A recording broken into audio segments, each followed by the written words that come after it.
consacrerons cette dernière séance de la journée au lien entre Picasso et ses contemporains sculpteurs. Tout d'abord en faisant dialoguer l'œuvre de Picasso et celle de Giacometti avec Serena Bucalo et en étudiant celle de Boccioni et de Picasso. Donc deux noms, Picasso et Giacometti et Boccioni, que nous avons croisés à plusieurs reprises dans le colloque hier et aujourd'hui. Serena Bucalo est chargée de recherche et d'exposition à la Fondation Alberto et Annette Giacometti. Elle est commissaire associée de l'exposition Picasso Giacometti qui ouvrira en octobre 2016 au Musée national Picasso Paris. Et dont le commissariat est confié à Catherine Grenier, directrice de la Fondation Giacometti. Et elle nous présente aujourd'hui un aperçu des sujets traités dans l'exposition. Oui, bonsoir Virginie. Merci beaucoup Virginie, Cécile et Julie pour l'organisation de ce colloque et pour l'invitation à ce colloque. Par cette communication, je montrerai l'importance de l'œuvre sculptée de Pablo Picasso sur l'œuvre d'Alberto Giacometti. Et faute de temps, j'ai sélectionné une période qui va de 1925 à 1935. Dans ses premières années de formation, le jeune artiste suisse chercha à rattraper les inventions stylistiques du cubisme ou de l'art nègre en se donnant comme guide les artistes de la génération précédente, dont notamment Picasso. Les études qui ont été menées en vue de l'exposition qui aura lieu à l'automne prochain ont permis d'établir donc pour cette période 3 points fondamentaux. Donc avant tout, en premier temps, que la sculpture de Picasso participa entre autres au passage chez Giacometti de la sculpture traditionnelle à la sculpture moderniste. Dans un deuxième temps, nous allons analyser et essayer de comprendre comment les deux artistes ont été influencés par les arts primitifs, qui lui ont offert un répertoire iconographique parfois commun. Et dans un troisième temps, nous allons analyser la période surréaliste et quel jeu de correspondance s'établit entre les deux artistes. Donc abordons le premier point de cette communication, le passage de la sculpture traditionnelle à la sculpture moderniste. En 1922, Alberto Giacometti s'installe à Paris, à Montparnasse, où il s'inscrit à l'Académie de la Grande Chaumière, au cours donné par Antoine Bourdelle. Et c'est ici qu'il étudie le dessin et la sculpture et la conception des corps dans l'espace. Le dessin devient donc une étude préalable à la création de ces sculptures. Alberto affine donc sa technique de dessin d'après modèle en apprenant d'abord à travailler le dessin du corps humain à travers le dessin de la surface du corps par une multitude de facettes afin de rendre les volumes du corps. Mais comme nous savons, la Paris des années 20 est un terrain de rencontres nouvelles, de querelles artistiques, et rester impassible aux avant-gardes n'est pas facile. Donc l'enthousiasme de Giacometti devant les exercices en classe est vite supplanté par la curiosité suscitée par ce qui se passait au-delà des murs de l'Académie. Et donc vers 1925, Giacometti, outre à la création d'après-modèles, commence un processus de création de mémoire qui durera environ un décennie et qui le portera jusqu'au seuil de l'abstraction. La rencontre avec le cubisme lui fournit l'inspiration et la réponse à ces questions. C'est avec le dessin que Giacometti effectue ses premières recherches. Nous le voyons à travers ses carnets, ici à l'exemple. Un carnet de 1925 où est visible l'intérêt qu'il porte vers ces nouvelles voies d'expression. Donc, dans un premier temps, les surfaces des corps, comme nous avons dit, sont représentées par un réseau de lignes et de facettes. Puis, les formes s'évoluent et s'organisent pour donner vie à des formes beaucoup plus abstraites, à l'approche polygonale et polyédrique. Donc, comme pour Picasso, le dessin est pour Giacometti à cette époque un instrument pour enquêter les masses et leur rapport dans l'espace. Dans le torse de 1925, Giacometti transpose donc dans la sculpture ses études formelles, et nous pouvons dire que cette œuvre est la première non figurative touchant au cubisme. N'arrivant pas à restituer la tridimensionnalité par l'ensemble du corps, Giacometti recherche cet équilibre en passant par un élément individuel, c'est-à-dire en passant par le torse dans ce cas, et en réduisant ses formes à un bloc angulaire. C'est intéressant parce que lorsque en 1947, Giacometti rédige son catalogue pour Pierre Matisse, il commence son catalogue avec cette œuvre, donc sans prendre en compte tout ce qu'il avait réalisé auparavant. C'est encore dans le cadre de l'Académie, un an après, en 1926, qu'il réalise ce portrait d'une collègue, Flora Maillot. La tête de Flora doit beaucoup aux compositions de Picasso, comme on le voit dans ses portraits de 1906-1907 chez Picasso. Nous trouvons une schématisation des traits du visage. Donc les yeux de Flora Maillot sont en forme d'amande, la bouche est prominente, le nez est réalisé en 2 dimensions. Donc c'est comme s'il était vu de profil alors qu'il s'agit d'une représentation de face. Et le visage est réalisé comme une stèle, un plan plus ou moins rectangulaire sur lequel sont gravés les formes et les traits du visage de Flora. À cette époque, Giacometti travaille à la tête, comme nous avons dit, par un dessin de facettes. Il la rend compacte, permettant à l'espace de créer le volume par réfraction sur les facettes mêmes. La fluidité de la forme est obtenue par la multiplication de ces éléments. La méthode de travail de Giacometti relève visiblement du cubisme, comme on le voit dans cette tête en plâtre aujourd'hui détruite que nous connaissons grâce à une photo de Marc Vaux. Dans la tête de femme Fernande de Picasso, on retrouve cette même matérialisation du vocabulaire cubiste du dessin sur une sculpture. Dans la tête crâne, dite aussi par l'artiste tête dite cubiste de 1934, Giacometti emprunte encore à Picasso la technique de l'addition des fractions de forme. L'artiste fixe dans l'espace des facettes positives et négatives, découpées, organisées pour rendre les masses du visage.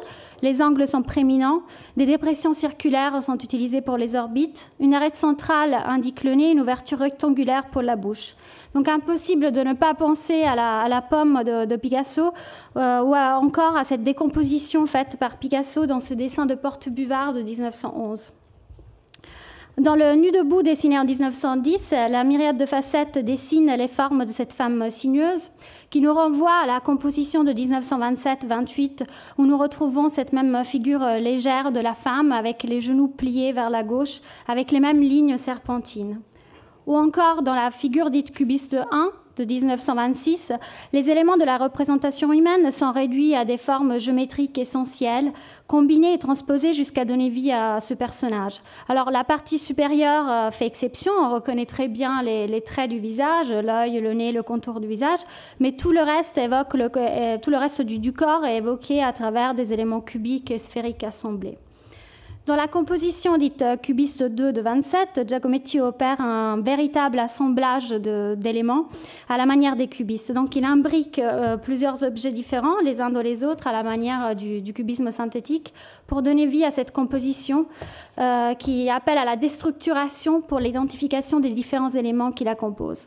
Donc nous pouvons affirmer que dans cette première période, Giacometti a très rapidement assimilé le langage du cubisme.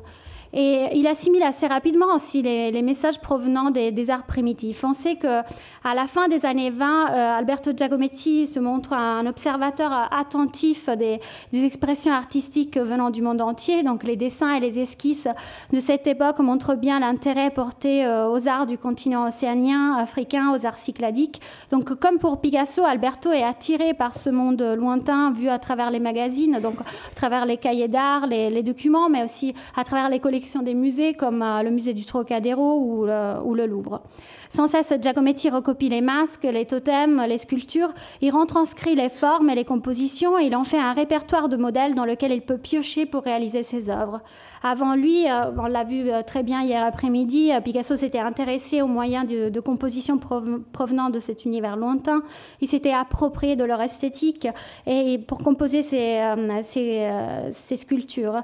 Il est fasciné non pas par des œuvres en particulier, mais plutôt par les différents éléments qui les composent, qui l'isole, qui l'assimile et qui retravaille pour donner vie à ses compositions. Et ce même travail d'assimilation, nous le retrouvons aussi chez Giacometti, où les boucliers, les totems, ou les statues funéraires, les poupées de fécondité sont réinterprétées, devenant une entité nouvelle, des nouveaux simulacres d'hommes et de femmes.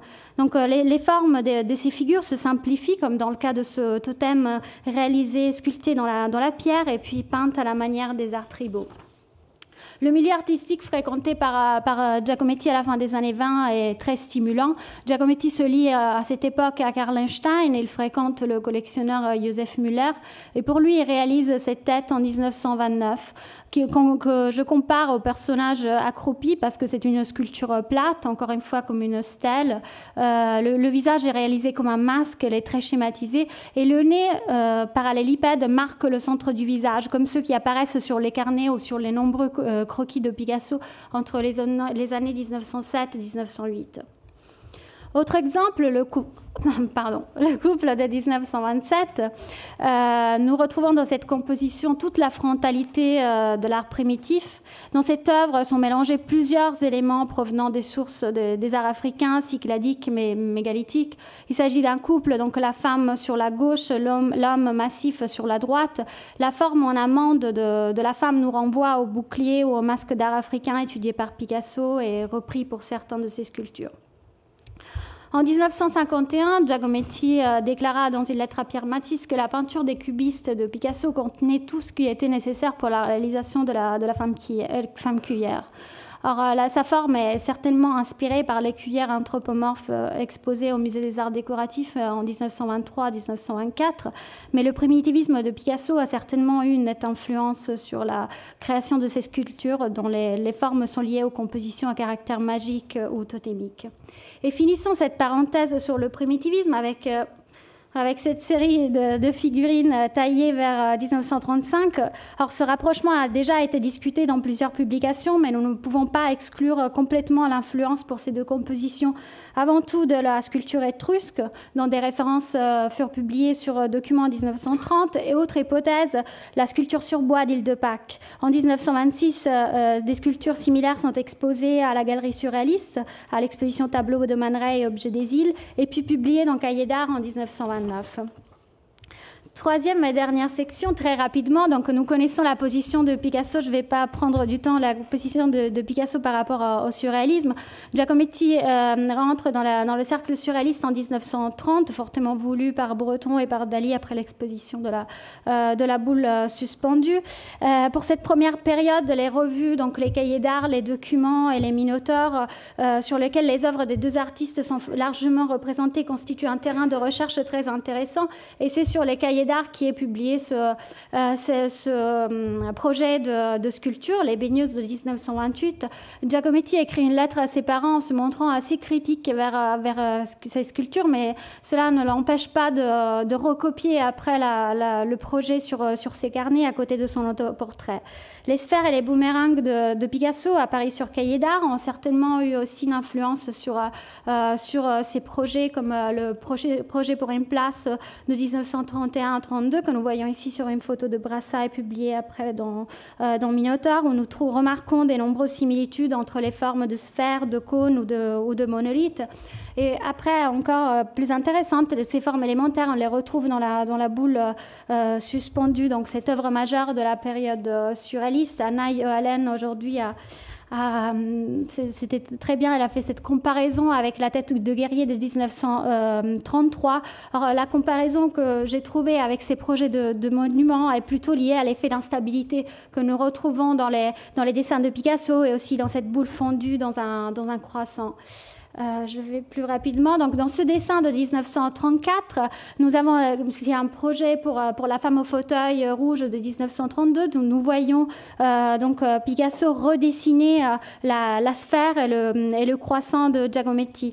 Or, à l'époque, Picasso a pu voir à plusieurs occasions la boule suspendue de Giacometti, qui fut exposée en 1930 à la Galerie Pierre. Elle fut publiée dans la revue de surréaliste dans les objets mobiles et muets.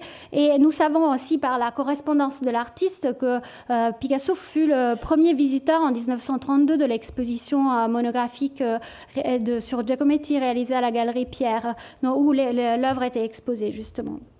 Nous reconnaissons les éléments de la boule suspendue aussi dans des scènes d'accouplement, comme celle-ci de 1933, où nous retrouvons le thème de la sphère et du croissant pour indiquer l'homme et la femme, ou encore dans une des baigneuses de 33, sur la gauche, composée justement par une sphère et par un croissant.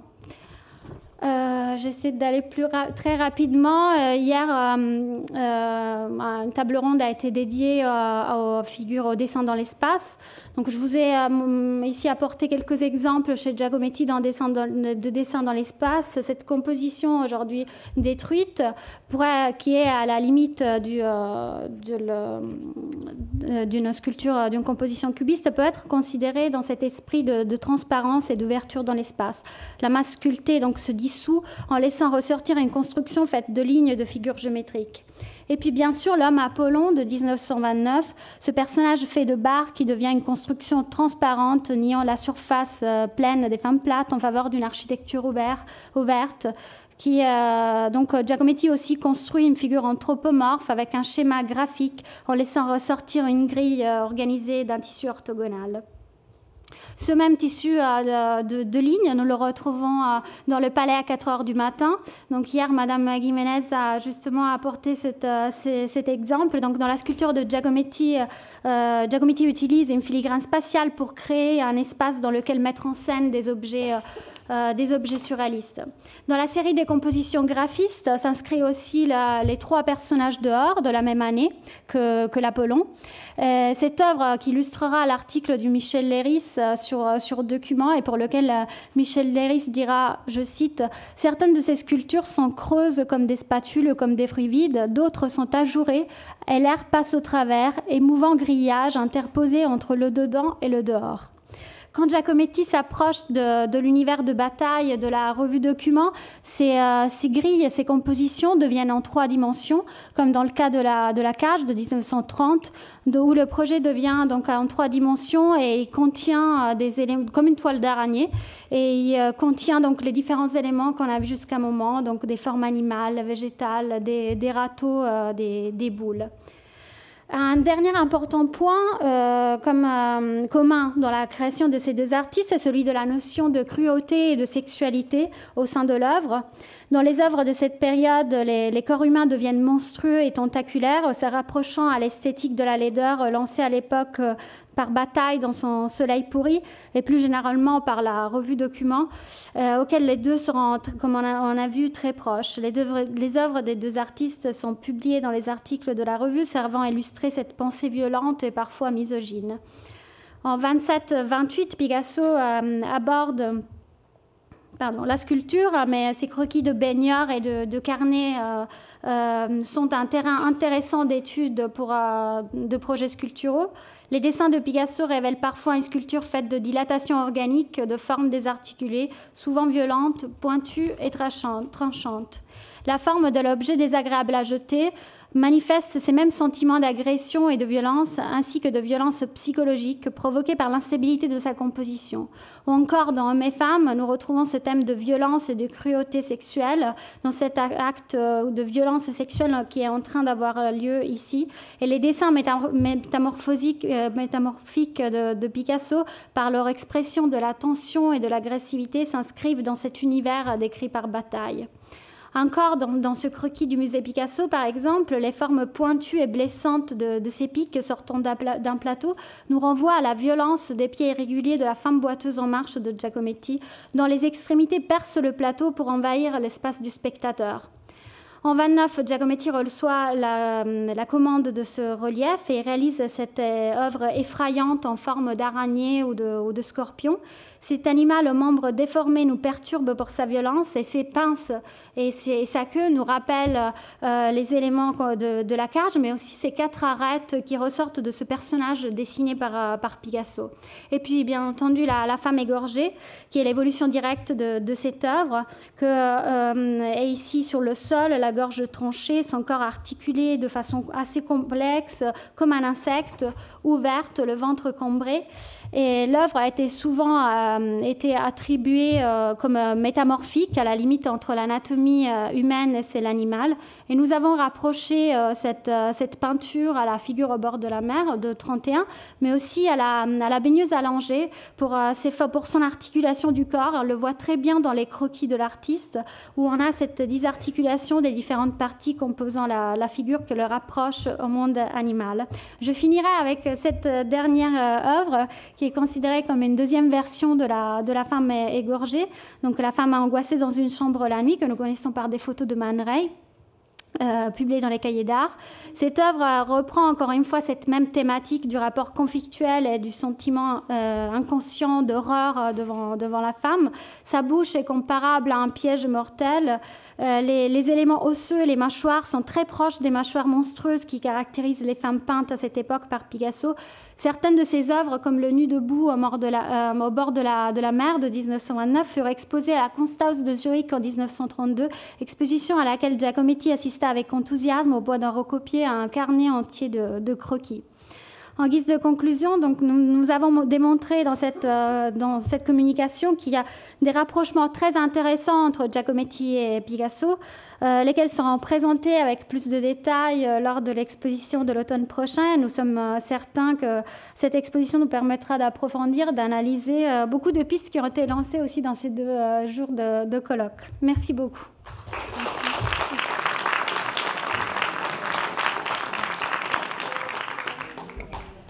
Merci beaucoup Serena, merci pour cette présentation très riche et pour avoir évoqué les points de convergence entre Picasso et Giacometti, donc convergence formelle, on l'a vu, convergence biographique et convergence iconographique.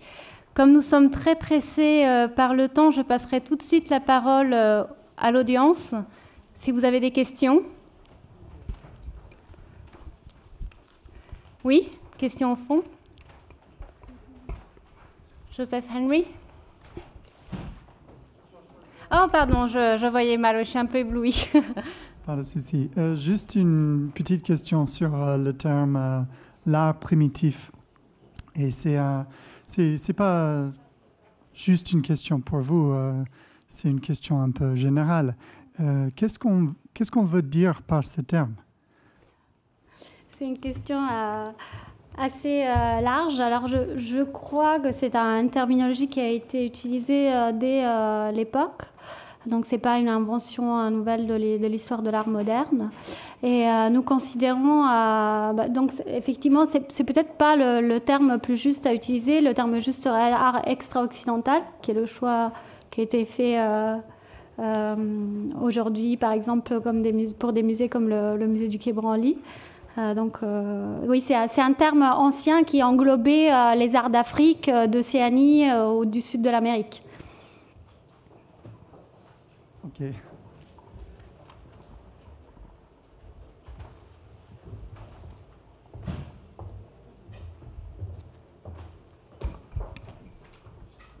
S'il n'y a pas d'autres questions, peut-être qu'on passe tout de suite à la table ronde Picasso-Boccioni. Merci beaucoup, Serena. Merci.